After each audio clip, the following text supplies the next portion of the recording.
Ela merece mais estar aqui do que você, mãe. Meu filho tirou meu braço friamente e entrou com a sogra no corredor da igreja. Fiquei ali, parada, enquanto eles caminhavam rumo ao altar como se eu não existisse. Aquilo perfurou meu coração. Meu nome é Marta, tenho 64 anos e esta é a história de como um casamento inteiro desmoronou em 30 minutos quando fiz uma ligação para o dono do buffet. Eu estava ali, de braço dado com meu filho, caminhando em direção ao altar. O momento que toda mãe sonha. A música tocando, os convidados de pé, as flores brancas que eu mesma escolhi, enfeitando cada detalhe daquela igreja. O vestido que usei custou R$ 2.400. Mandei fazer sob medida. Queria estar impecável para o casamento do meu único filho. Então ele parou, no meio do corredor. Soltou meu braço como se estivesse largando um peso morto. E disse na minha cara, na frente de 200 pessoas: Mãe, a Marlene vai entrar comigo. Ela merece mais estar aqui do que você. A Jéssica só tem ela e você tem tudo. Senti o chão sumir debaixo dos meus pés. O burburinho começou instantâneo.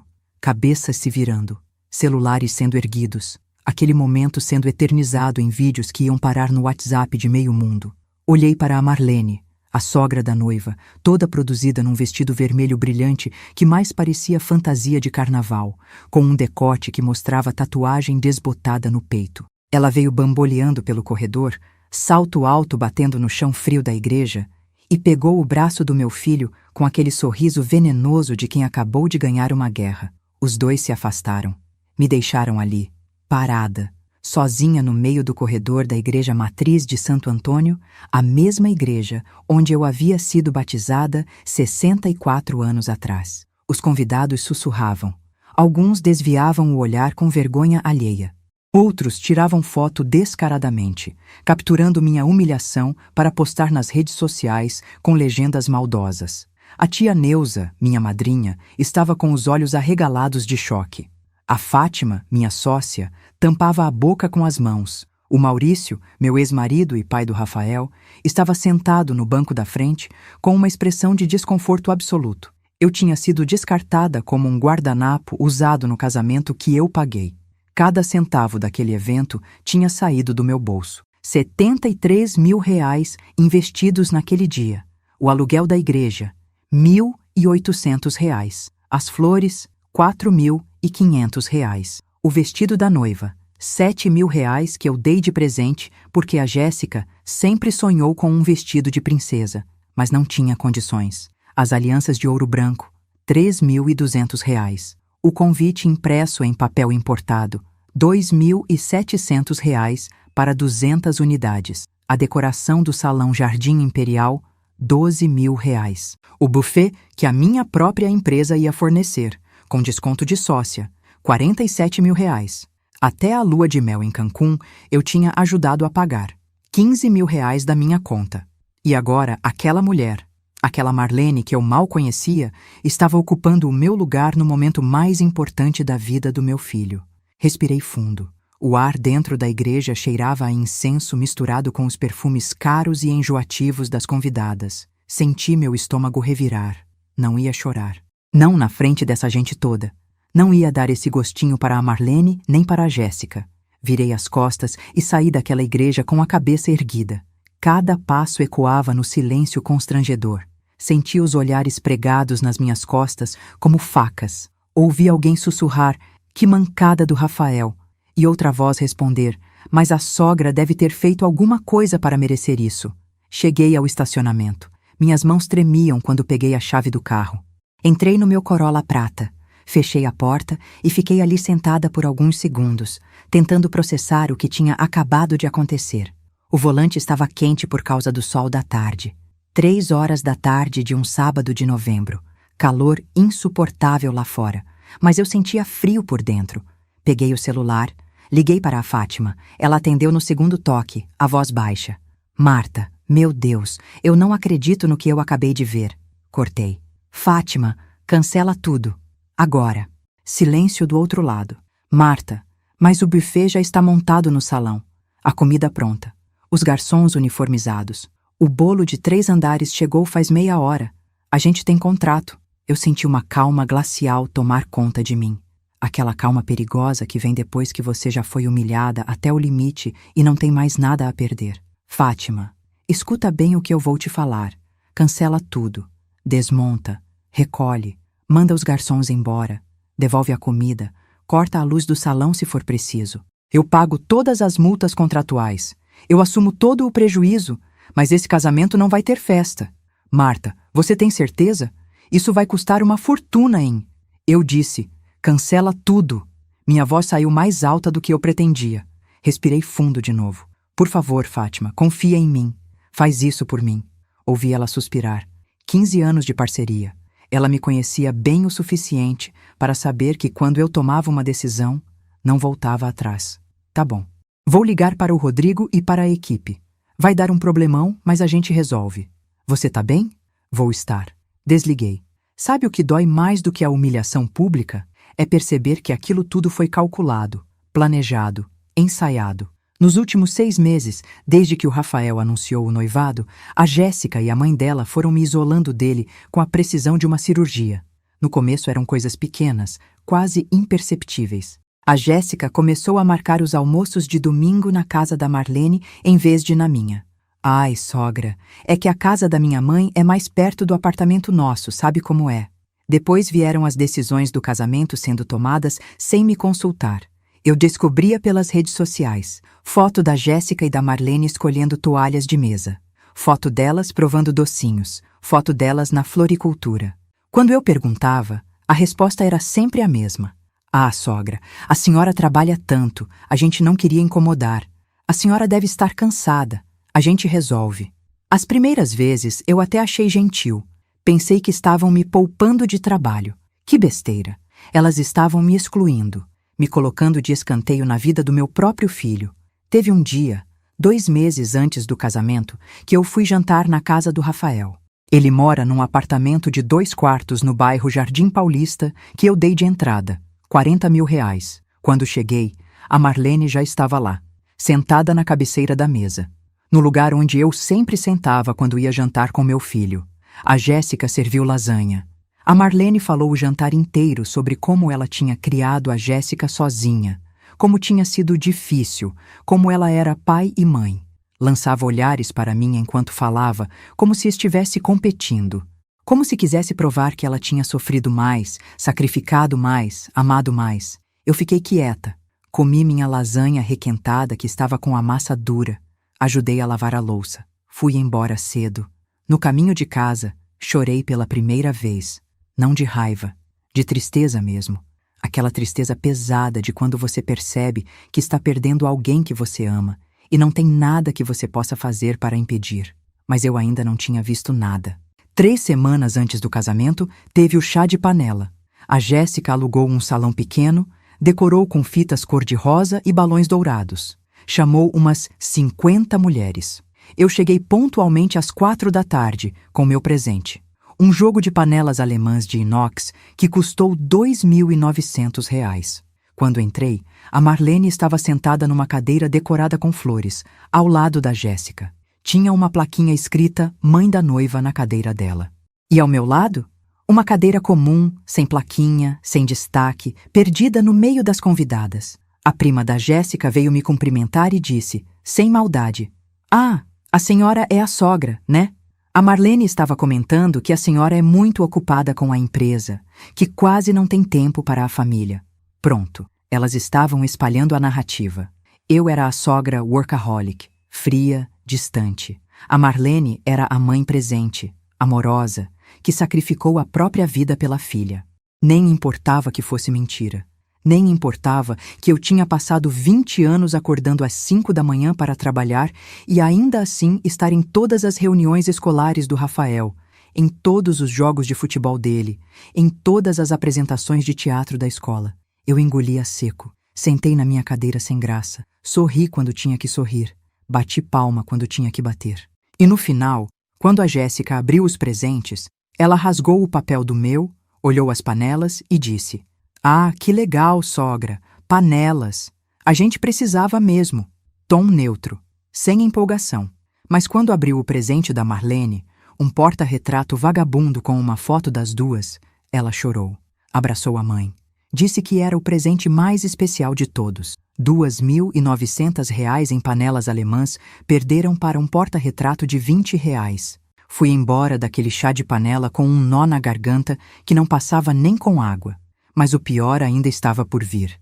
Na semana do casamento, eu estava resolvendo os últimos detalhes com a Fátima, no escritório da nossa empresa. A Encantos em Sabores. A gente tem um negócio há 15 anos. Começou pequeno, fazendo buffet para aniversários de 50 pessoas. Hoje a gente atende casamentos de 500 convidados, eventos corporativos, formaturas. Faturamos em média R$ 120 mil por mês. É uma empresa sólida, respeitada, fruto do meu suor e da minha dedicação. O Rafael apareceu no escritório sem avisar. Estava nervoso, andando de um lado para o outro. Fátima percebeu a tensão e deu uma desculpa para sair da sala. Mãe, preciso falar uma coisa com você. Meu coração apertou. Fala, filho. Ele respirou fundo. A Jéssica, ela pediu uma coisa, e eu prometi para ela. Que coisa? Ela quer que a mãe dela entre comigo na igreja. Senti como se tivessem jogado um balde de água gelada em mim. Como assim? Eu sou sua mãe, Rafael. Eu entro com você. Sempre foi assim. É tradição. Eu sei, mãe, mas a Jéssica tá dizendo que a Marlene nunca teve esse momento, que quando a Jéssica crescer e casar, não vai ter pai para entrar com ela, só vai ter a mãe. Então ela quer dar esse momento para a mãe dela agora, no casamento dela. Tentei manter a voz calma. Rafael, isso não faz o menor sentido. A Marlene não é mãe de nenhum dos noivos. Ela é a avó futura dos seus filhos. Eu sou sua mãe. Eu criei você sozinha depois que seu pai foi embora. Eu trabalhei feito louca para você ter tudo. Eu paguei esse casamento inteiro. E agora você quer me tirar do momento de entrar com você no altar? Ele desviou o olhar. Mãe, você está sendo egoísta. Você não entende. A Jéssica só tem a mãe. Você tem tudo. Você tem a empresa, você tem dinheiro, você tem a vida resolvida. A Marlene não tem nada. Deixa ela ter esse momento. Egoísta. Ele me chamou de egoísta. Rafael, olha para mim. Ele olhou. Você realmente acha que eu sou egoísta? Depois de tudo que eu fiz por você? Ele suspirou impaciente. Ah, mãe, para com isso. Eu não tô dizendo que você não fez nada, mas agora é a minha vida, é o meu casamento, e eu tomei a decisão. Vai ser a Marlene. Levantei da cadeira, as pernas bambas. Então tá decidido. Tá. E não tem negociação. Não tem. Segurei a barra da mesa para não cair. Você sabe que isso vai me humilhar na frente de todo mundo, né? As pessoas vão perguntar por que a mãe do noivo não entrou com ele. Vão achar que a gente brigou. Vão inventar fofoca. Ele deu de ombros. Quem quiser inventar fofoca, que invente. Eu não posso controlar os outros. Fiquei em silêncio, olhando para aquele homem de 28 anos que eu não reconhecia mais. Onde estava o menino que me abraçava chorando quando tinha pesadelo? Onde estava o rapaz que me ligava todo dia só para perguntar se eu tinha almoçado? Onde estava o filho que me chamava de minha rainha? Ele tinha sido devorado pela Jéssica e pela Marlene. E nem percebeu. Tudo bem, Rafael. Se é isso que você quer, eu respeito. Mas não espera que eu fique feliz. Ele saiu do escritório sem se despedir. E agora, 3 dias depois, eu estava ali no corredor da igreja, vivendo o pior pesadelo da minha vida. A Marlene subindo no altar no meu lugar. O Rafael sorrindo para ela como se fosse a coisa mais natural do mundo. A Jéssica toda emocionada, enxugando lágrima de crocodilo. Os padrinhos constrangidos. Os convidados filmando tudo. E eu sendo expulsa da minha própria história. Mas sabe o que eles não sabiam? Que eu não era uma mulher que abaixava a cabeça. Que eu tinha construído uma empresa do zero. Que eu tinha enfrentado fornecedor machista, cliente abusivo, crise econômica, pandemia, que eu não ia deixar barato. Sentada dentro do carro no estacionamento da igreja, abri o aplicativo do banco no celular. Minha conta corrente, saldo de R$ 234 mil.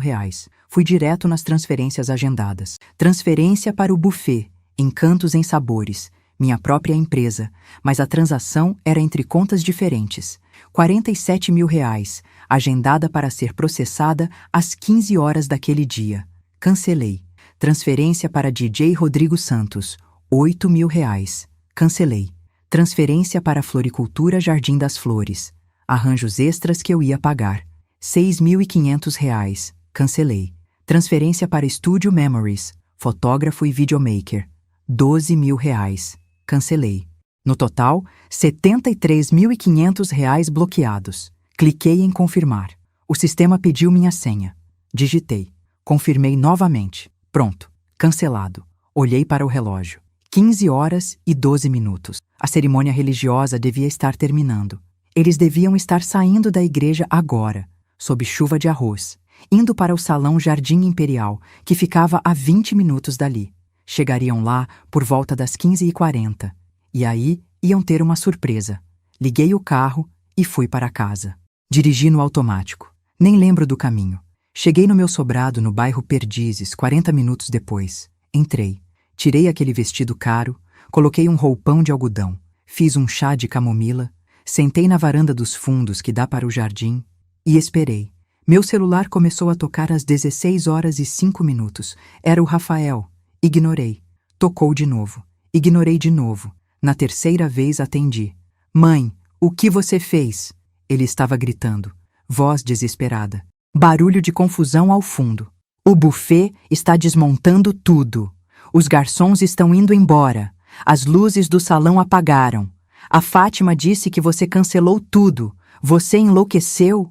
Eu tomei um gole do meu chá. Quentinho. Acalmava os nervos. Rafael, você disse que a Marlene merecia mais estar ao seu lado do que eu. Então agora você liga para ela. Pede para ela pagar o buffet. Pede para ela pagar o DJ. Pede para ela bancar a festa que eu estava pagando. Já que ela merece tanto, com certeza ela vai dar um jeito. Mãe, isso é loucura. Tem 200 pessoas aqui. A gente não tem dinheiro para pagar tudo isso agora. Você não pode fazer isso com a gente. Posso sim. E fiz. O dinheiro é meu. E eu decido onde eu gasto. Você tá fazendo escândalo. Tá destruindo o meu casamento. Senti uma raiva fria subir. Eu estou fazendo escândalo? Eu? E quando você me humilhou na frente de 200 pessoas na igreja, isso não foi escândalo? Quando você me trocou pela sogra da sua mulher, isso foi o quê? Elegância? Silêncio do outro lado. Só o barulho da confusão ao fundo. Gente falando alto. Alguém chorando. Mãe, por favor. Rafael, eu criei você sozinha. Seu pai foi embora quando você tinha 5 anos. Eu acordava às 5 da manhã para trabalhar e ainda assim estava em todas as reuniões da escola. Eu paguei colégio particular, paguei faculdade, paguei seu carro, dei os R$ 85.000 para você abrir sua loja. E hoje, no dia mais importante da sua vida, você me descartou como lixo. Então agora você se vira. Desliguei na cara dele. 2 minutos depois, o celular tocou de novo. Número desconhecido. Atendi. Dona Marta, pelo amor de Deus. Era a Jéssica. Voz chorosa, histérica. A senhora não pode fazer isso com a gente. Os convidados estão aqui, tão tudo esperando. A gente não tem como pagar tudo isso agora. Por favor. Respirei fundo. Imagem da Marlene sorrindo no corredor da igreja veio na minha cabeça. Jéssica, vocês passaram meses me humilhando, tirando o Rafael de mim, me excluindo das decisões, fazendo eu me sentir um estorvo. Hoje você e sua mãe conseguiram me tirar do casamento. Parabéns, vocês venceram, mas o meu dinheiro saiu junto comigo. Tchau. Desliguei. Bloqueei o número. Fiquei sentada na varanda. O sol estava começando a se pôr, o céu ficando laranja, os passarinhos cantando, o cheiro de jasmim do jardim chegando suave. E eu, pela primeira vez em 6 meses, senti paz. Eles acharam que eu era fraca, que eu ia abaixar a cabeça e aceitar qualquer desaforo por amor ao meu filho. Erraram. Eu construí uma empresa sozinha nessa cidade competitiva. Eu aprendi a não precisar de homem para sobreviver. Eu sabia o valor que eu tinha. E se o meu próprio filho não sabia, ele ia aprender, do jeito mais doloroso possível. Antes de eu contar o que aconteceu depois, me diz uma coisa. Você acha que eu exagerei? Cancelar o buffet na hora foi longe demais ou era exatamente o que eles mereciam? Deixa sua opinião aqui nos comentários. Quero saber o que você faria no meu lugar. O celular não parou de tocar até eu desligar completamente. Deixei ele lá na sala, vibrando que nem possesso em cima da mesa de centro. Subi para o quarto. Tomei um banho demorado. A água quente descendo pelas minhas costas, levando embora o cheiro daquela igreja, o perfume enjoativo da Marlene, a sensação pegajosa de humilhação que grudava na minha pele. Quando saí do box, Me olhei no espelho embaçado. Quem era aquela mulher? 64 anos. Cabelo grisalho bem tratado, cortado na altura dos ombros, rugas ao redor dos olhos que contavam histórias de noites mal dormidas construindo uma empresa. Olheiras fundas de quem tinha chorado no travesseiro mais vezes do que gostaria de admitir. Mas ainda assim, uma mulher inteira, de pé, respirando. Coloquei uma camisola de algodão, deitei na cama. E foi aí que veio aquela onda, aquela tristeza profunda que você não consegue segurar mesmo tentando. Comecei a chorar. Não aquele choro delicado de filme. Era um choro feio, soluçado, molhando o travesseiro, fazendo o peito doer. Chorei pela relação que eu tinha perdido com meu filho. Chorei pelos domingos que a gente passava juntos e que nunca mais iam voltar. Chorei pela ingratidão, pela injustiça, pela dor de amar alguém que te trata como descartável. Dormi chorando. Acordei no meio da noite, 3h27 da madrugada. A casa silenciosa como um túmulo. Fui até a sala. Liguei o celular. 53 chamadas perdidas. 28 mensagens de WhatsApp. Abri as mensagens. Não respondi nenhuma. Só li. Rafael. Mãe, pelo amor de Deus, atende o telefone. Rafael. A festa virou uma vergonha. Não tinha comida. Os convidados foram embora com fome. A Marlene teve que pagar a conta do bar que ficou aberta. Ela tá surtando. Rafael. Você humilhou a gente na frente de todo mundo. Como você pôde? Jéssica. Dona Marta. A senhora destruiu o dia mais importante da minha vida. Jéssica. Nunca vou perdoar a senhora por isso. Marlene. Ela tinha conseguido meu número com alguém. Sua ressentida, invejosa. Não aceita que o filho cresceu e tem uma família nova. Maurício, meu ex-marido. Marta. Precisa conversar. Liga pra mim quando puder. Tia Neuza. Minha afilhada. O que aconteceu? Tô preocupada com você. Fátima. Amiga, tá todo mundo comentando. Você tá bem? Vou aí amanhã cedo. Respondi só para a Fátima. Tô bem. Amanhã a gente conversa. Apaguei o celular de novo. Voltei para o quarto, mas não consegui dormir. Fiquei encarando o teto, vendo os fantasmas dançarem no escuro. Fantasmas do passado. Do Rafael bebê que eu ninava de madrugada porque ele chorava com cólica. Do Rafael criança que me trazia desenhos da escola com a frase "pra mãe mais linda do mundo". Do Rafael adolescente que me abraçava depois de ter tirado nota boa na prova e dizia "Isso é por você, mãe". Do Rafael adulto que desapareceu quando a Jéssica entrou na vida dele. Os dias seguintes foram um borrão cinza. Eu não saía de casa. Cancelei todos os compromissos de trabalho. A Fátima assumiu tudo. Eu ficava de roupão, sem tomar banho direito, comendo mal, torrada com manteiga, chá requentado, um pedaço de queijo. Emagreci 3 quilos em uma semana. O Maurício apareceu no 5º dia. Tocou a campainha. Pensei em não atender, mas ele insistiu. Gritou lá de fora. Marta, eu sei que você tá aí. Abre. Precisa conversar. Abri a porta. Ele entrou. Olhou para mim com aquela expressão de quem está preocupado, mas tentando disfarçar. Você tá com uma cara péssima. Obrigada. Sempre gentil. Não tô criticando. Tô preocupado. Sentamos na sala. Fiz café. Ele aceitou. A gente ficou em silêncio por alguns minutos. Aquele silêncio desconfortável de quem dividiu 12 anos de casamento e agora não sabe mais como conversar. Marta, o que você fez foi pesado.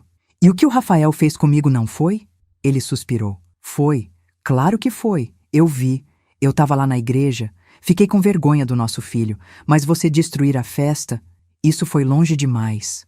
Senti a raiva subir de novo. Longe demais? Longe demais? Eu paguei R$73 mil naquele casamento, Maurício. R$73 mil do meu suor, do meu trabalho, da minha empresa. E o meu filho me trocou pela sogra da mulher dele na frente de todo mundo. E eu que fui longe demais? Eu não tô defendendo o Rafael. Ele errou. Errou feio. Mas você é a mãe. Você é adulta. Você tinha que ter sido a mais madura. Levantei. Sabe de uma coisa, Maurício?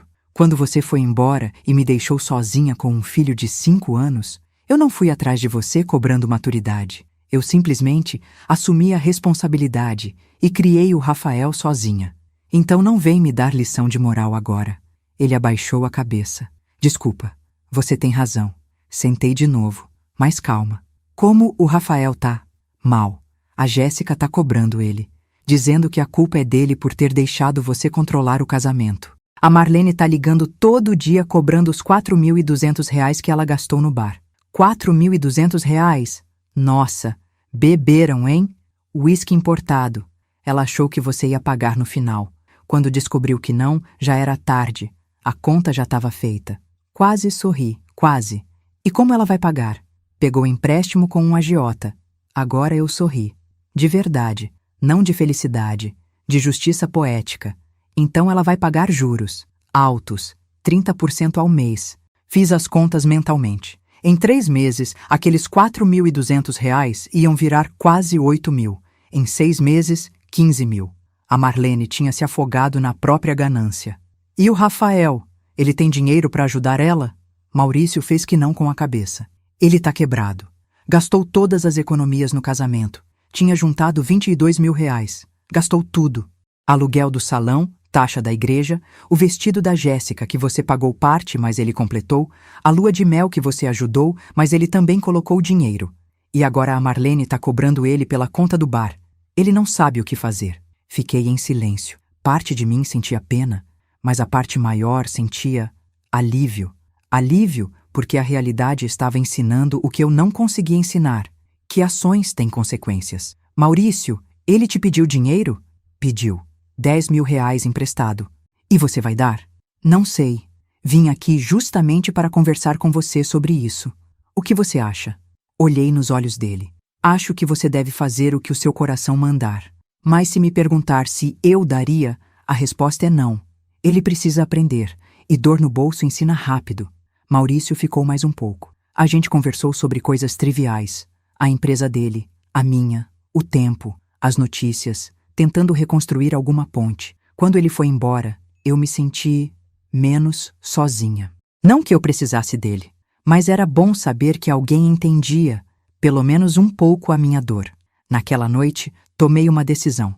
Eu não ia passar o resto da vida me lamentando. Não ia deixar aquela situação me destruir. Eu era uma empresária de sucesso, uma mulher forte, uma sobrevivente, e ia sobreviver a isso também. Tomei um banho de verdade, demorado, lavei o cabelo, passei hidratante, coloquei uma roupa bonita, fiz uma comida de verdade, um filé de frango grelhado com legumes. Abri uma garrafa de vinho tinto que eu guardava para ocasiões especiais e brinquei com o apocalipse. Se aquilo não era uma ocasião especial, eu não sabia o que era. Comi devagar, saboreando, provando a textura da comida, o sal, o tempero. Estava gostoso. Eu tinha feito, para mim, porque eu merecia. Depois do jantar, fui para a varanda. O céu estava estrelado, noite clara, ar fresco. Sentei na cadeira de balanço que eu tinha comprado anos atrás e quase nunca usava porque não tinha tempo. Balancei, devagar, olhando as estrelas, ouvindo o silêncio da noite. E percebi uma coisa.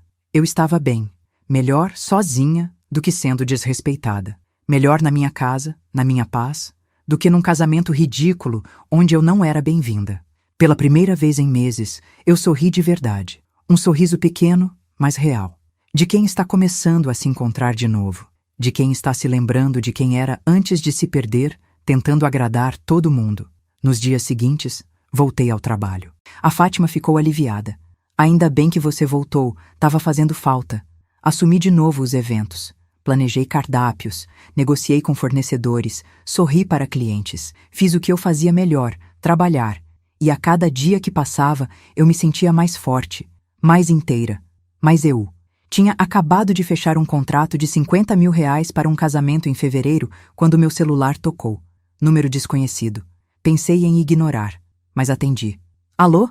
Dona Marta? Voz de mulher. Não reconheci. Sim, quem é? É a Cleonice, vizinha do Rafael. Meu coração disparou. Aconteceu alguma coisa? Não, calma, tá tudo bem.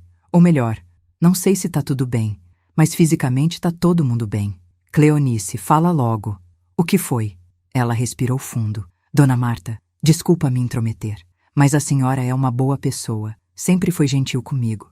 E eu acho que a senhora precisa saber de uma coisa. Senti um arrepio na espinha. Que coisa? Ontem de noite eu estava voltando da academia, era umas 10h30. Quando passei na frente do apartamento do Rafael, escutei ele discutindo com a Jéssica. A janela estava aberta, eles estavam gritando muito. Aí eu escutei a Jéssica falando uma coisa estranha. Que coisa?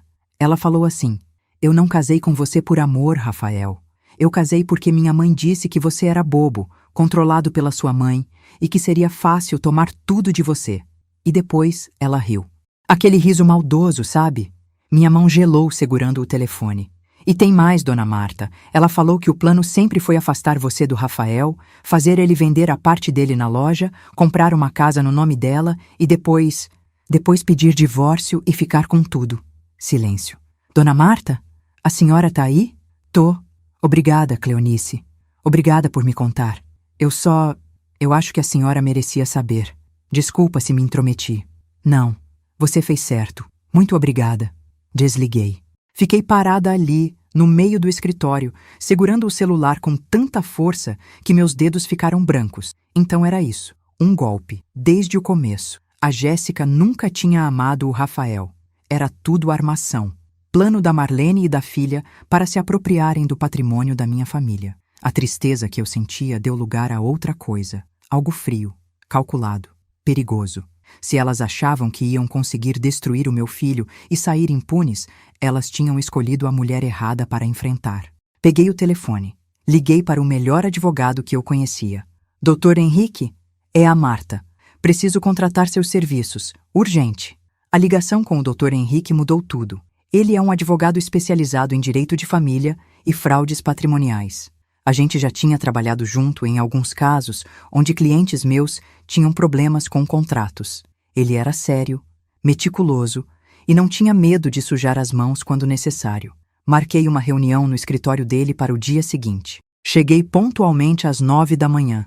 A secretária me ofereceu café. Aceitei.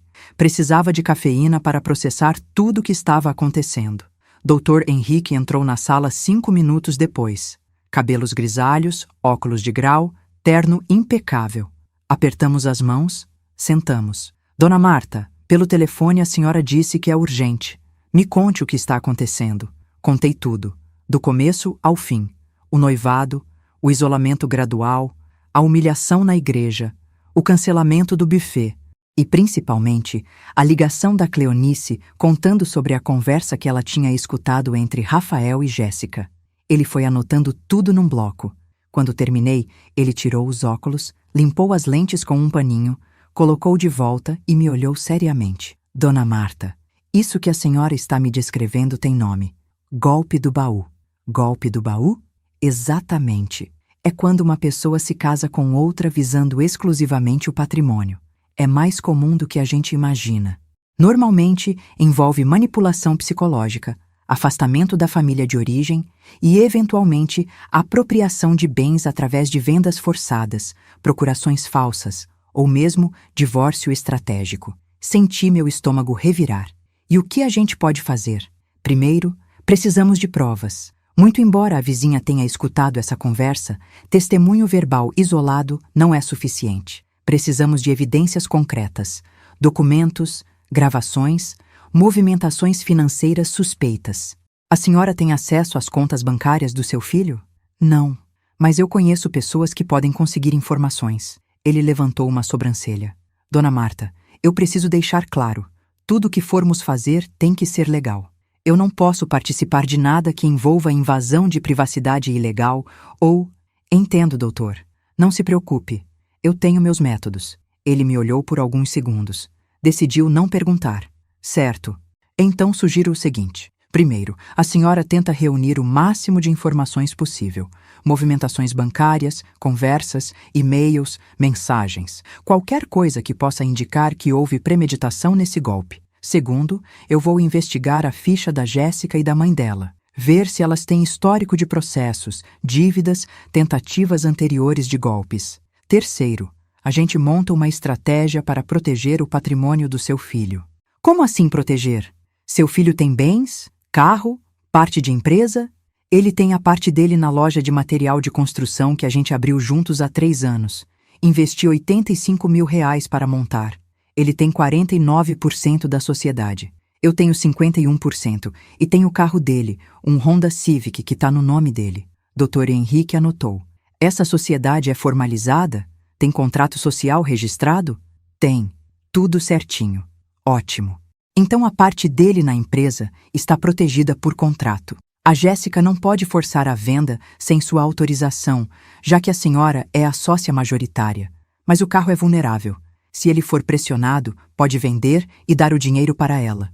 E o que eu faço? Conversa com seu filho, alerta ele, mas sem parecer controladora. Você precisa plantar a semente da desconfiança na cabeça dele de forma que ele chegue às próprias conclusões. Saí do escritório do doutor Henrique com uma lista de tarefas. Primeira tarefa: conseguir informações sobre movimentações financeiras. Segunda tarefa: investigar o passado da Jéssica e da Marlene. Terceira tarefa: conversar com o Rafael sem afastá-lo mais. Comecei pela investigação. Liguei para o Reinaldo, um amigo antigo que trabalhava como investigador particular. A gente tinha se conhecido há anos, num caso de infidelidade conjugal envolvendo um cliente meu. Ele era discreto, eficiente e não fazia perguntas desnecessárias. Reinaldo, preciso de um favor. Marta, quanto tempo? Que bom ouvir sua voz. Como vai? Vou bem. Olha, preciso que você investigue 2 pessoas para mim. Jéssica Moreira da Silva e Marlene Moreira, mãe e filha. Que tipo de investigação? Tudo. Histórico financeiro, processos judiciais, antecedentes, onde trabalham, com quem se relacionam, se já aplicaram golpes antes. Tudo. Entendi. Isso vai custar em torno de R$ 5.000. O trabalho leva de 2 a 3 semanas. Feito. Quanto antes, melhor. Passei os dados que eu tinha. CPF da Jéssica que eu tinha guardado dos documentos do casamento. Endereço, telefone. Reinaldo disse que entraria em contato assim que tivesse informações preliminares. Enquanto esperava, decidi investigar por conta própria. Criei um perfil falso no Instagram. Foto de uma mulher jovem e bonita que peguei de um banco de imagens. Nome falso: Camila Ferreira. Comecei a seguir a Jéssica. 2 dias depois, ela a aceitou. Perfil aberto. Jackpot. Passei horas olhando as fotos dela, as legendas, os comentários, e encontrei algo interessante. Nas fotos antigas, antes de conhecer o Rafael, ela sempre postava frases do tipo: dinheiro não traz felicidade, mas eu quero descobrir por conta própria. Nasci pobre, mas não vou morrer pobre. Mulher esperta casa com carteira, não com coração. Deletou essas fotos depois do noivado. Mas a internet não esquece. Fui no Wayback Machine, aquele site que guarda versões antigas de páginas. Consegui recuperar algumas postagens. Printei tudo. Depois fui investigar a Marlene. Encontrei o perfil dela, também aberto, fotos dela no salão de cabeleireiro onde trabalhava e nos comentários, uma pérola. Uma amiga da Marlene tinha comentado numa foto: arrasou Mari. Agora que a Jéssica fisgou o boyzinho, vocês vão viver bem, hein? E a Marlene tinha respondido com emojis de risada e dinheiro. Printei. 2 semanas depois, Reinaldo me ligou. Marta, tenho o relatório. Posso levar aí na sua casa? Pode sim. Hoje à noite? Perfeito. Chego às 7. Ele chegou pontualmente. Entrou. Sentamos na sala. Ele abriu uma pasta. Começou a folhear documentos. Então, aqui está o que eu descobri sobre Jéssica Moreira da Silva e Marlene Moreira. Segura o copo porque não é bonito. Senti um frio na barriga. Fala. A Jéssica tem 26 anos. Trabalha como manicure num salão popular no bairro Campo Limpo. Ganha, em média, R$ 1.200 por mês. Mora, ou melhor, morava com a mãe num apartamento alugado de 2 quartos. Aluguel de R$ 900. Não tem carro, não tem imóveis, não tem investimentos, mas tem dívidas. Que tipo de dívidas? Cartão de crédito, 3 cartões no limite, total de R$ 18.000 devendo. Entrou no nome sujo do Serasa em janeiro deste ano. Anotei tudo. E a Marlene? Marlene Moreira, 48 anos, cabeleireira. Trabalha num salão pequeno, também no Campo Limpo. Ganha em torno de R$ 2.000 por mês. Aluga o mesmo apartamento com a filha. Tem um carro velho, um Gol 2008, mas está financiado e atrasado. Deve R$ 11.000 do financiamento. Também tem dívidas de cartão, R$ 14.000. E aqui fica interessante. Ela teve um processo em 2019 por apropriação indébita. Meu coração pulou. Apropriação indébita? Isso. Ela trabalhava como diarista na casa de uma senhora idosa no Morumbi. A senhora tinha dado uma procuração para ela ir ao banco pagar contas. A Marlene usou a procuração para sacar R$ 23.000 da conta da idosa. A família descobriu, processou. Ela devolveu parte do dinheiro, R$ 12.000, e entrou num acordo para pagar o restante parcelado. Tem uma sentença transitada em julgado. Ela é tecnicamente fichada. Não conseguia esconder o choque. Ela tem ficha criminal? Não chegou a ser presa porque houve acordo, mas o processo está lá, público, qualquer um pode consultar. E o Rafael sabe disso? Reinaldo deu de ombros. Não sei, mas duvido. Geralmente esse tipo de informação não é algo que a pessoa sai contando. Peguei os documentos, li tudo. Cópias de processos, extratos de dívidas, tudo devidamente legalizado e autenticado. Aquilo era ouro, ouro puro. Reinaldo, você é brilhante. Muito obrigada. Por nada. Espero que resolva sua situação. Depois que ele foi embora, fiquei sozinha com os documentos espalhados na mesa da sala. Peguei meu celular, tirei foto de cada página, salvei tudo numa pasta segura na nuvem. Fiz backup em 3 lugares diferentes. Agora eu tinha provas. Provas de que a Jéssica estava afogada em dívidas. Provas de que a Marlene tinha histórico de roubar pessoas vulneráveis. Provas de que as duas viviam numa situação financeira desesperadora antes do Rafael entrar na vida delas. A peça do quebra-cabeça estava se encaixando. No dia seguinte, liguei para o Dr. Henrique. Doutor, consegui as informações. Excelente. Vem aqui amanhã. A gente monta a estratégia. Na reunião, mostrei tudo. Os prints das redes sociais, o relatório do Reinaldo, os processos, as dívidas. Dr. Henrique foi lendo com atenção, fazendo anotações, soltando alguns e interessante. Quando terminou, ele tirou os óculos e me olhou. Dona Marta, isso aqui é mais do que suficiente para provar premeditação. Se a gente cruzar essas informações com as movimentações bancárias do seu filho depois do casamento, a gente consegue mostrar um padrão de comportamento que caracteriza estelionato afetivo. Estelionato afetivo? Sim. É quando uma pessoa engana a outra fingindo sentimentos amorosos com o objetivo de obter vantagem econômica. É golpe mesmo. E dependendo do valor envolvido e das circunstâncias, pode virar processo judicial. Senti uma satisfação sombria. E o que a gente faz agora? Agora a gente espera, observa, junta mais evidências. E quando chegar a hora certa, a gente age. Mas tem que ser no momento certo, Dona Marta. Se agirmos cedo demais, elas vão se esconder. Se agirmos tarde demais, seu filho pode já ter perdido tudo. Como eu vou saber qual é a hora certa? A senhora vai saber. Confia em mim. Saí dali com uma sensação estranha. Metade de mim estava aliviada por ter provas. A outra metade estava triste pela confirmação de que meu filho estava sendo usado, manipulado, enganado. Mas eu não ia deixar barato. 2 semanas depois, recebi uma ligação. Era o Maurício, meu ex-marido. Marta, aconteceu uma coisa. Preciso te contar pessoalmente. Posso ir aí? Pode. Vem agora. Ele chegou meia hora depois. Entrou apressado. Sentou no sofá sem esperar convite. O Rafael me ligou hoje de manhã, pedindo R$ 30.000 emprestado. Senti o sangue gelar. 30 mil? Para quê? Ele disse que é para comprar uma casa, que achou uma oportunidade boa. Uma casa no Campo Limpo por R$ 180.000. Ele ia dar os 30 mil de entrada e financiar o resto. Campo Limpo, o bairro onde a Jéssica e a Marlene moravam. Isso não era coincidência. E você vai emprestar? Eu disse que ia pensar. Mas vim aqui antes, porque tem uma coisa estranha nisso tudo, Marta. Ele disse que a casa vai ficar no nome da Jéssica. Pronto, era isso. O golpe estava em andamento. Elas iam fazer ele comprar uma casa no nome dela. Depois iam pedir divórcio. E ele ia ficar sem nada. Maurício, não empresta esse dinheiro. Por quê? Respirei fundo. Porque o nosso filho está sendo golpeado. A Jéssica e a Marlene estão aplicando um golpe nele. E se você emprestar esse dinheiro, você vai estar financiando o próprio golpe. Contei tudo. As investigações, as dívidas, o processo da Marlene, os prints das redes sociais. Maurício ficou pálido.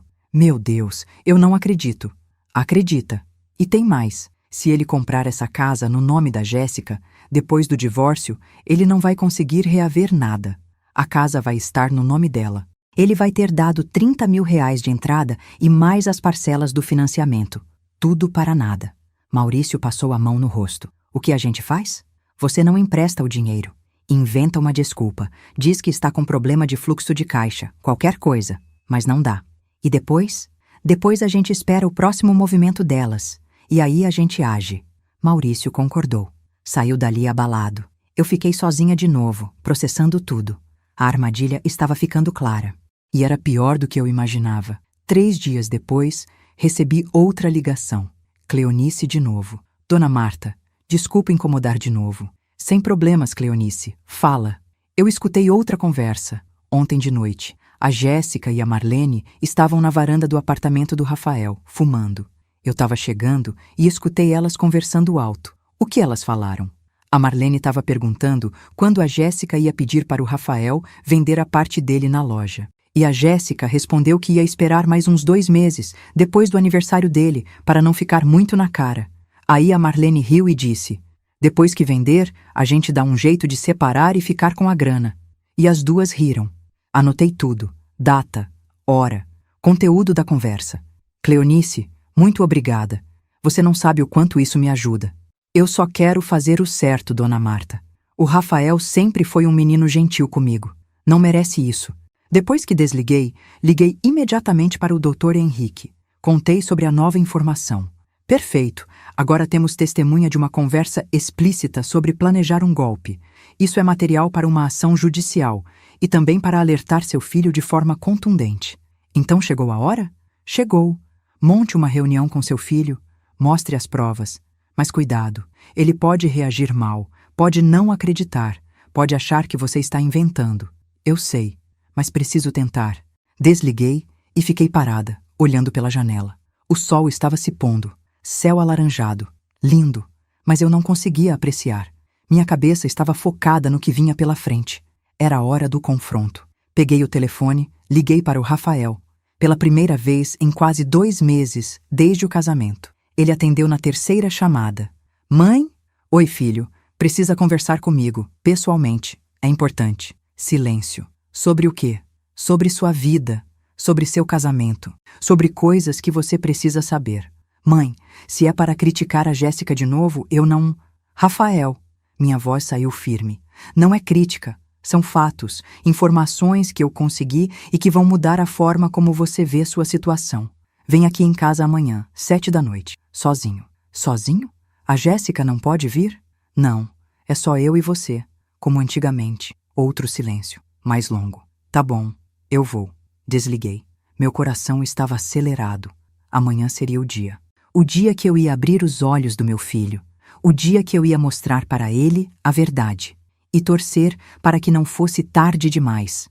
Passei o dia inteiro preparando. Organizei todos os documentos em pastas separadas. Pasta número 1. Relatório do investigador sobre as dívidas da Jéssica e da Marlene. Pasta número 2. Processo judicial da Marlene por apropriação indébita. Pasta número 3. Prints das redes sociais com as postagens antigas da Jéssica sobre casar por dinheiro. Pasta número 4. Anotações das conversas que a Cleonice tinha escutado, com datas e horários. Coloquei tudo em ordem cronológica. Preparei cópias. Guardei os originais num cofre. Não ia dar chance para ninguém destruir as provas. Às 6:30 da tarde, comecei a preparar um jantar simples. Nada de buffet elaborado. Queria algo acolhedor.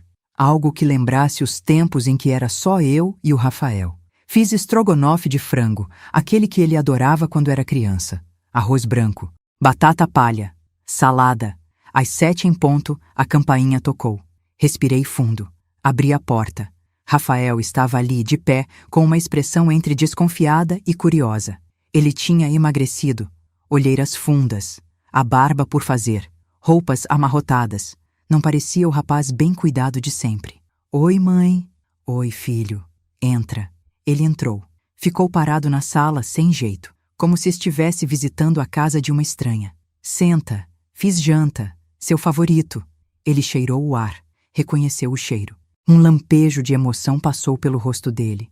Strogonoff. Isso. Vem. Vamos comer primeiro.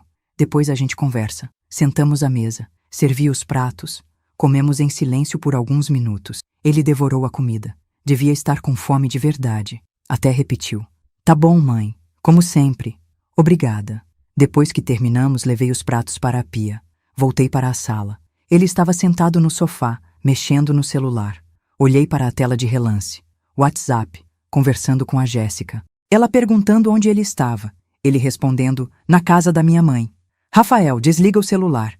Ele olhou para mim. "Por quê?" "Porque o que eu vou te mostrar agora requer sua atenção total e não quero interrupções." Ele hesitou, mas desligou. Colocou o celular no bolso. Sentei na poltrona em frente a ele. Coloquei as pastas na mesa de centro entre nós. "Filho, nos últimos 2 meses, desde o casamento, muita coisa aconteceu. Você me humilhou. Eu cancelei o buffet. A gente se afastou. Foi doloroso para os dois. Mas eu preciso que você saiba que o que eu vou te mostrar agora não é vingança. Não é mágoa. É preocupação de mãe. É proteção. Tá?" Ele acenou com a cabeça, desconfiado. Abri a primeira pasta. Tirei o relatório do investigador. "Você sabia que a Jéssica tem 18 mil reais de dívida em cartões de crédito?" Ele arregalou os olhos. "Como você sabe disso?" "Eu investiguei. E antes que você surte, tudo o que eu fiz foi legal. Informações públicas, disponíveis para qualquer cidadão consultar. Olha-o aqui." Mostrei os documentos. 3 cartões no limite. Nome sujo no Serasa desde janeiro. "Ela nunca te contou isso?" Rafael pegou os papéis. Leu. A expressão dele foi mudando, de choque para confusão. Ela disse que tinha umas dívidas pequenas, mas não sabia que era tanto. "E você sabia que a Marlene, a mãe dela, tem 14 mil reais de dívida? E que o carro dela está com 11 meses de atraso no financiamento?" Ele balançou a cabeça, incrédulo. "Não, ela nunca falou nada disso." Abri a segunda pasta. "E você sabia que a Marlene tem um processo judicial por apropriação indébita? Ela roubou 23 mil reais de uma senhora idosa onde trabalhava como diarista. Está tudo aqui. Sentença transitada em julgado." Coloquei os documentos na frente dele. Rafael pegou, leu, empalideceu. "Meu Deus! Ela devolveu só parte do dinheiro. 12 mil reais. O restante ela entrou num acordo para pagar parcelado. Seu filho está casado com a filha de uma mulher que tem histórico de roubar pessoas vulneráveis." Ele ficou em silêncio, olhando para os papéis como se não conseguisse processar. Abri a terceira pasta. "E tem mais. Olha isso aqui." Mostrei os prints das redes sociais da Jéssica, as postagens antigas. "Dinheiro não traz felicidade, mas eu quero descobrir por conta própria. Mulher esperta casa com carteira, não com coração." Rafael leu. Ficou vermelho. "Mas isso é antigo. Ela era jovem. Não significa que..." "Rafael." Minha voz saiu firme. "Para. Escuta. Eu sei que dói. Eu sei que você não quer acreditar. Mas tem mais. E isso é recente." Abri a quarta pasta. Peguei minhas anotações. Uma vizinha sua, a Cleonice, escutou 2 conversas da Jéssica e da Marlene. Na primeira, há 3 semanas, a Jéssica disse explicitamente que não casou com você por amor, que a mãe dela ensinou ela a fisgar o boizinho para viver melhor. Na segunda, há 3 dias, elas estavam planejando fazer você vender sua parte da loja e comprar uma casa no nome da Jéssica, depois do seu aniversário. E aí, depois que tiver a casa, pedir divórcio e ficar com tudo. O silêncio que caiu na sala era ensurdecedor. Rafael estava pálido, mãos tremendo, suando frio. Isso não pode ser verdade. "Filho, eu queria que não fosse, mas é. Todas essas informações são verificáveis. Eu contratei um investigador particular.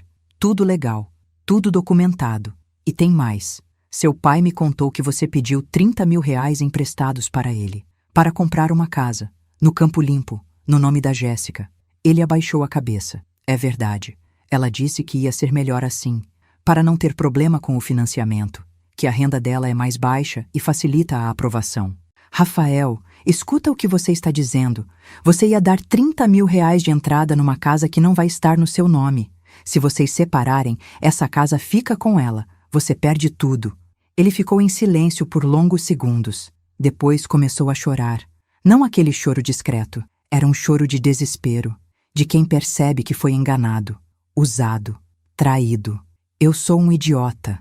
Um idiota completo. Levantei, fui até ele, sentei ao lado, coloquei a mão no ombro dele. Você não é idiota, filho. Você foi manipulado por pessoas muito experientes em fazer isso. A Marlene tem histórico. Ela já fez isso antes e ensinou a filha. Elas viram em você uma pessoa bondosa, de bom coração, com uma família estruturada e acharam que seria fácil controlar. Ele continuou chorando. Eu humilhei você na igreja, mãe, na frente de todo mundo, e era tudo mentira. Elas me usaram para te afastar, para me isolar, e eu caí feito um pato. Caiu, mas ainda dá tempo de consertar. Ele olhou para mim. Olhos vermelhos. Como? Respirei fundo. Primeiro, você não compra essa casa. Inventa qualquer desculpa, mas não compra. Segundo, você começa a observar os movimentos dela. Ver se ela pede para você vender sua parte da loja. Ver se tenta te pressionar financeiramente. Terceiro, você documenta tudo. Grava conversas, se possível. Guarda mensagens. Qualquer evidência de que ela está te manipulando. E quarto, quando tiver provas suficientes, você confronta. E se for preciso, pede divórcio. Mas eu casei faz 2 meses, mãe. Como eu vou pedir divórcio agora? Filho, é melhor pedir divórcio agora, perdendo pouco, do que daqui a 1 ano, perdendo tudo. Ele ficou pensativo, limpou as lágrimas. E se eu estiver errado? E se for tudo mal entendido? Peguei os documentos, coloquei na frente dele. Isso aqui não é mal entendido, Rafael. São fatos, números, processos judiciais, conversas gravadas por testemunha. Você pode fingir que não viu, pode ignorar. Mas aí você vai ser conivente com o próprio golpe. Ele pegou os documentos de novo, leu tudo, devagar, linha por linha. Quando terminou, olhou para mim. O que eu faço agora, mãe? Agora você vai para casa, age normal, não conta nada para ela, não deixa transparecer que sabe, e observa, espera ela dar o próximo passo, e quando der, você tem as provas que precisa. Ele acenou com a cabeça, levantou, ficou parado na sala, perdido. Mãe, desculpa, por tudo, pela igreja, por ter te tirado do casamento, por ter sido tão cego. Abracei ele, forte, apertado. Está perdoado, você é meu filho, eu sempre vou te proteger, mesmo quando você não quer ser protegido. Ele saiu dali destruído, mas pelo menos agora com os olhos abertos. Nos dias seguintes, ele me mandava mensagens contando o que estava acontecendo. A Jéssica tinha começado a pressionar sobre a casa. Falava todo dia. Quando você vai pedir o dinheiro para seu pai? A casa vai sair do mercado. A gente precisa decidir logo. Ele inventava desculpas. Meu pai está com problema de caixa. Vamos esperar mais um pouco. Não é o momento certo. A Jéssica ficava irritada. Fazia cena. Chorava. Dizia que ele não se importava com o futuro deles. Clássico comportamento manipulador. 1 semana depois, ela deu o passo que eu estava esperando. Pediu para ele vender a parte dele da loja. Rafael me ligou. Mãe, ela pediu. Exatamente como você disse. Falou que a gente precisa de dinheiro para investir no futuro, que a loja não dá tanto lucro, que seria melhor vender e aplicar em outra coisa. E você? O que respondeu? Disse que ia pensar, mas ela insistiu muito. Disse que conversou com a mãe dela e que a Marlene conhece um cara que quer comprar a minha parte. Isso era genial. Elas já tinham até o comprador, provavelmente um laranja. Alguém que ia comprar a parte do Rafael por um preço baixo, ficar com o dinheiro e depois sumir. Rafael, agora você vai fazer o seguinte. Grava essa conversa. Na próxima vez que ela tocar no assunto, você liga o gravador do celular. Deixa escondido. E deixa ela falar. Quanto mais ela falar, melhor. Mas é legal gravar sem ela saber? No Brasil, é legal gravar conversa da qual você participa, desde que seja para se defender. E você está se defendendo de um golpe. Então sim, é legal. 2 dias depois, ele me mandou o áudio. 15 minutos de conversa. A Jéssica praticamente confessando tudo, dizendo que a loja não valia nada, que ele estava preso naquela sociedade com a mãe, que precisava se libertar, que o cara da Marlene ia pagar 60 mil reais pela parte dele e que com esse dinheiro eles iam começar uma vida nova. 60 mil reais. A parte dele na loja valia no mínimo 120 mil reais. Elas iam fazer ele vender pela metade do preço. E ainda ficar com o dinheiro. Mandei o áudio para o Dr. Henrique. Ele ouviu. Respondeu. Isso é ouro. Com isso a gente fecha o cerco. Chegou a hora do confronto final. Marquei uma reunião na minha casa. Convidei o Rafael, a Jéssica e a Marlene. Disse que era para fazer as pazes, que eu tinha refletido e queria me reconciliar com a família. Elas aceitaram na hora. Claro, acharam que tinham vencido, que eu estava me curvando. O dia chegou. Sábado à tarde, 3 horas. Arrumei a casa. Preparei uns salgadinhos e suco. Nada muito elaborado. Coloquei os documentos dentro de um envelope pardo em cima da mesa da sala. E esperei. Às 3h05, a campainha tocou. Respirei fundo. Era a hora. Abri a porta. Rafael entrou primeiro. Atrás dele, a Jéssica, toda sorridente, de roupa nova. E por último, a Marlene, com aquele sorriso venenoso que eu conhecia tão bem. Oi, sogra. Que bom que a senhora chamou a gente. Tava com saudades. Jéssica tentou me abraçar. Eu deixei. Abraço frio, sem afeto. Entrem, sentem. Elas sentaram no sofá. Rafael ficou de pé, encostado na parede. Ele sabia o que vinha. Estava nervoso. Sentei na poltrona em frente a elas. Peguei o envelope pardo. Coloquei no colo. Bom, eu chamei vocês aqui porque precisamos conversar sobre algumas coisas. Coisas importantes. Sobre verdade, sobre respeito e sobre consequências. Jéssica olhou para a Marlene. A Marlene olhou para mim desconfiada. Que coisas, sogra! Abri o envelope. Tirei os documentos. Coloquei na mesa de centro, bem na frente delas. Essas coisas... Jéssica olhou para os papéis. Empalideceu. Marlene pegou um dos documentos. Começou a ler. Ficou branca. Vocês duas acham que eu sou idiota? Minha voz saiu calma, gelada. Acham que eu ia deixar vocês destruírem meu filho sem fazer nada? Silêncio. Jéssica, você tem 18 mil reais de dívida. Está com o nome sujo. Marlene, você tem 14 mil reais de dívida.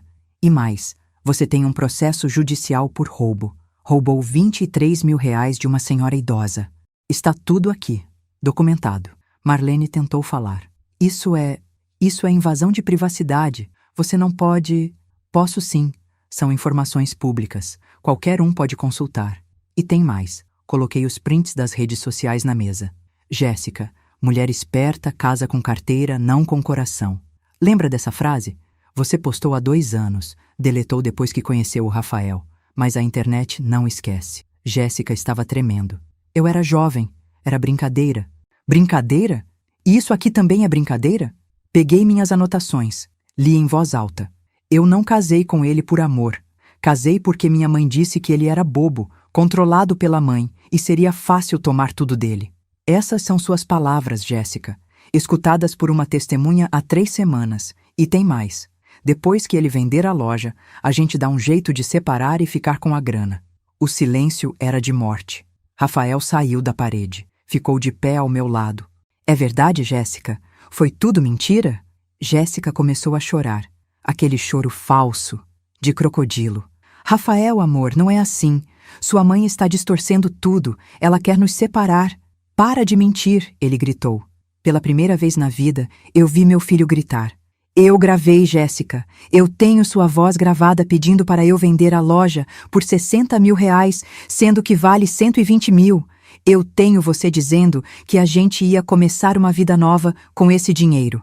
Ela ficou muda. Marlene tentou se levantar. A gente vai embora. Vocês são loucos. Senta.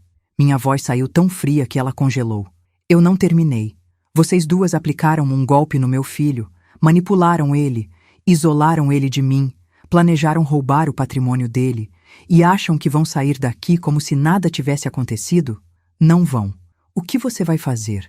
Marlene estava com medo agora. Real. Primeiro, o casamento acabou. Rafael vai entrar com pedido de divórcio na segunda-feira. Segundo, todas essas provas vão ser entregues para o advogado. Se vocês tentarem extorquir qualquer coisa dele, a gente processa por estelionato afetivo. Terceiro, a Marlene ainda tem dívida daquele roubo que cometeu. Se ela não pagar, o processo pode ser reaberto. E aí, prisão? E quarto, vocês duas vão sair da vida do meu filho e nunca mais vão encostar nele. Está claro? Jéssica estava chorando descontroladamente agora. Rafael, por favor. Ele desviou o olhar. Pega suas coisas e vai embora, Jéssica. Amanhã eu levo o resto das suas roupas na casa da sua mãe. A gente não tem mais nada para conversar. As duas saíram dali destruídas. humilhadas, derrotadas. Quando a porta fechou, Rafael desabou no sofá, colocou as mãos no rosto, respirou fundo. Acabou, mãe. Finalmente acabou. Sentei ao lado dele, coloquei a mão no ombro dele. Acabou, e agora você vai reconstruir sua vida. Melhor, mais forte, mais sábio. Ele olhou para mim. Como você conseguiu tudo isso? Sorri. Filho, eu não construí uma empresa do zero sendo boba. Quando alguém mexe com a minha família, eu não fico de braços cruzados. Ele abraçou, forte. Obrigado, mãe, por não ter desistido de mim. Nunca. Eu jamais ia desistir de você. Os dias seguintes foram uma mistura de alívio e reorganização. Rafael entrou com o pedido de divórcio na segunda-feira, como prometido. Casamento de 2 meses, sem filhos, sem bens em comum, já que a casa não tinha sido comprada. O processo seria rápido. A Jéssica tentou contestar. Pediu pensão alimentícia. O juiz negou. Ela não tinha provas de dependência econômica, já que trabalhava e morava com a mãe. Tentou pedir metade dos bens do Rafael. O advogado dela argumentou que durante o casamento ele tinha tido lucros na loja. O Dr. Henrique apresentou todas as provas do golpe. Os prints, as gravações, o testemunho da Cleonice. O juiz indeferiu o pedido dela. 0. Ela saiu do casamento exatamente como entrou. Sem nada. A Marlene tentou fazer ameaças. Ligou para o Rafael 2 vezes, dizendo que ia contar para todo mundo que ele era um marido abusivo e que tinha expulsado a esposa de casa. O Dr. Henrique enviou uma notificação extrajudicial alertando que qualquer difamação seria processada. Ela parou. 3 meses depois do confronto, recebi uma ligação da Cleonice. Dona Marta, a Jéssica se mudou. Ela e a mãe saíram do bairro. Acho que foram para o interior.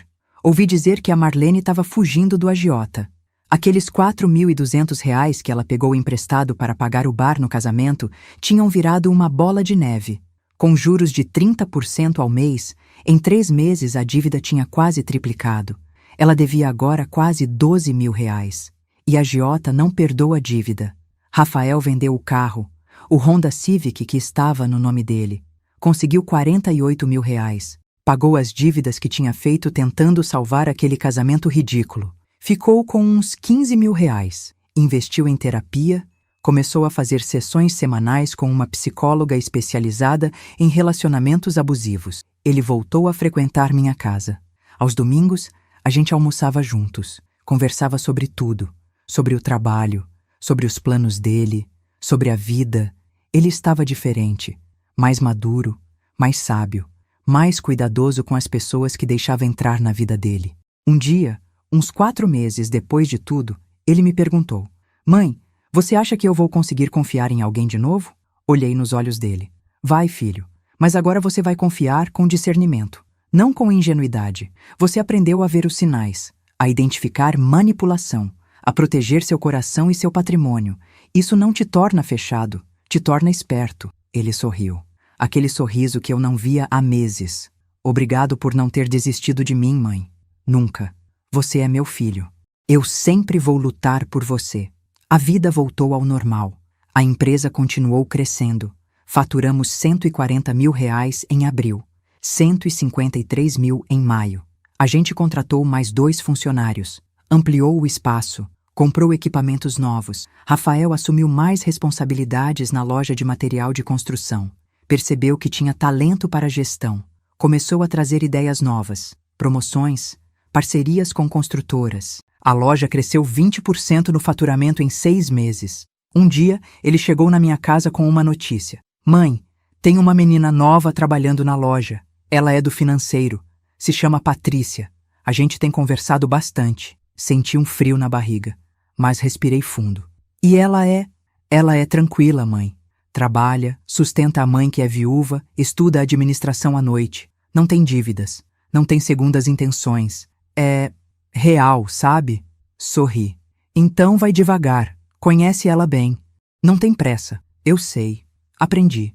3 meses depois, ele me apresentou a Patrícia. Moça simples, educada, olhar sincero. Não tinha aquele brilho de interesse financeiro que a Jéssica tinha. Ela conversou comigo sobre trabalho, sobre estudos, sobre a mãe dela. Me tratou com respeito, sem bajulação, sem fingimento. Gostei dela. Hoje, quase um ano depois de tudo, estou aqui sentada na varanda da minha casa. O sol está se pondo, céu alaranjado, pássaros cantando. A vida segue. E eu estou em paz. Aprendi que amor de mãe não significa aceitar desrespeito. Aprendi que proteger um filho, às vezes, significa deixar ele cair para que ele aprenda a se levantar sozinho. Aprendi que dinheiro compra conforto, mas dignidade não tem preço. O Rafael me liga todo dia, pergunta como eu estou, conta sobre o dia dele, sobre a Patrícia, sobre os planos de expandir a loja. Ele cresceu, amadureceu, virou homem de verdade. E a Jéssica? A Marlene? Nunca mais ouvi falar. Sumiram. Provavelmente estão em algum lugar procurando a próxima vítima. Mas não foi meu filho. E nunca mais vai ser. Porque eu ensinei ele, do jeito mais duro possível. Mas ensinei. E se tem uma coisa que eu quero que vocês que estão me ouvindo entendam é isso. Nunca, nunca abaixem a cabeça para quem não valoriza vocês. Não importa se é filho, marido, nora, genro, amigo. Ninguém tem o direito de pisar na sua dignidade. E se pisarem, levantem, sacudam a poeira. E mostrem que vocês são maiores que qualquer humilhação. Porque no final do dia, o que importa não é quantas vezes você caiu, é quantas vezes você levantou. E eu levantei, mais forte, mais sábia e mais em paz comigo mesma do que nunca. E você, já passou por algo parecido? Já teve que escolher entre seu amor e sua dignidade? Conta aqui nos comentários. Eu leio todos. E lembra, você não está sozinho.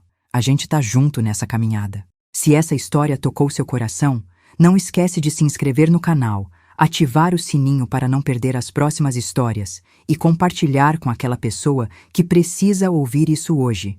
E olha ali na tela, já tem outra história incrível esperando por você. Vai lá conferir. Até a próxima. Fiquem em paz.